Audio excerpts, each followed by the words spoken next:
Simon commission. இந்த Simon commission அப்படிங்கிறது ஒரு 7 பேர் கொண்ட ஒரு குழு. இந்த சைமன் கமிஷன் எதுக்கு உருவாக்குனாங்க அப்படின்னா, கவர்மெண்ட் ஆஃப் இந்தியாவுக்கு 1919 இருக்குல்ல, இந்திய அரசு சட்டம் 1919 அதை ரிவ்யூ பண்ணுறதுக்கும், அது மட்டும் இல்லாமல் நமக்கு எந்த விதமான கவர்மெண்ட் கொடுத்தா கரெக்டாக இருக்குன்னு சொல்லிட்டு முடிவு பண்ணுறதுக்கு தான் இந்த சைமன் கமிஷன் உண்டாக்குனாங்க. ஆனால் இதில் என்ன ப்ராப்ளம்னா, இந்த 7 பேரில் ஒருத்தர் கூட இந்தியர் கிடையாது. ஒருத்தர் இந்தியா இருந்தால் தானே நமக்கு எந்த விதமான கவர்மெண்ட் கொடுக்கலான்னு சொல்லிட்டு ஒரு ஐடியா கரெக்டாக இருக்கும். ஒருத்தர் கூட இந்தியர் கிடையாது. அதனால இவங்க எப்போல்லாம் இந்தியாவுக்கு வராங்களோ அப்போல்லாம் பிரச்சனையாக இருந்துச்சு. இவங்க எப்போ இந்த சைமன் கமிஷன் பார்லிமெண்ட், பிரிட்டிஷ் பார்லிமெண்ட்டில் ஓகே பண்ணாங்கன்னா 1927. இதே எப்போ இந்தியாவுக்கு ஃபஸ்ட்டு வந்தாங்க அப்படின்னா 1928 பிப்ரவரி பாம்பேயில் வந்திருக்காங்க. ஃபஸ்ட்டு வந்திருக்காங்க. அதே மாதிரி ரெண்டாவது டைம் 1928 அக்டோபர் லாகூரில் வந்தாங்க.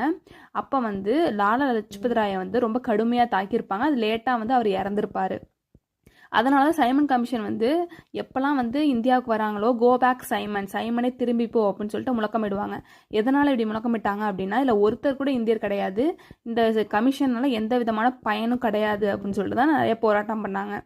அதே மாதிரி சைமன் கமிஷன் வந்தப்போ யார் பிரிட்டிஷில் பிரைம் மினிஸ்டர் பிரதமராக இருந்தார் அப்படின்னா, ராம்சே மெக்டொனால்ட் அப்படிங்கிறவர் தான் பிரதமராக இருந்தார் அங்கே. இந்த சைமன் கமிஷனுக்கு இன்னொரு பேர் என்னென்னா, இந்தியன் ஸ்டாச்சுட்டரி கமிஷன் இங்கிலீஷில் சொல்லுவாங்க. தமிழில் இந்திய சட்டப்பூர்வ ஆணையம் அப்படின்னு சொல்லிட்டு தமிழில் சொல்லுவாங்க. இதான் இதில் இம்பார்ட்டன்ட் பாயிண்ட்ஸ்.